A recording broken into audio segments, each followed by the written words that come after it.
नवी मुंबई महानगरपालिका निवडणुकीच्या पार्श्वभूमीवर मतदानापूर्वी निवडणूक आयोगाची तयारी अंतिम टप्प्यात पोहोचली आहे। याच अनुषंगाने स्ट्रॉंग रूम मधील इलेक्ट्रॉनिक मतदान यंत्रे म्हणजेच ईव्हीएम काढून ती मतदान केंद्रापर्यंत पोहोचवण्याची प्रक्रिया आज सकाळपासूनच सुरू करण्यात आली आहे। प्रशासनाने ठरवलेल्या वेळापत्रकानुसार ईव्हीएमची योग्य पद्धतीने पॅकिंग करून कडेकोट सुरक्षा व्यवस्थेत विविध मतदान केंद्राकडे रवानगी करण्यात येत आहे।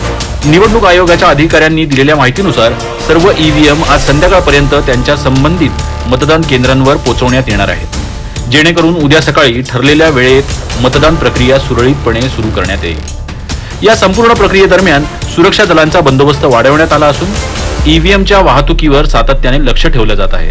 तसेच मतदान केंद्रावरील आवश्यक मूलभूत सुविधांची तपासणीही केली जात आहे। वीज पुरवठा, पाणी पुरवठा, दिव्यांगांसाठी रॅम्प तसेच मतदान कर्मचाऱ्यांची नियुक्ती यासारख्या व्यवस्थांना अंतिम स्वरूप देण्यात आलेलं आहे।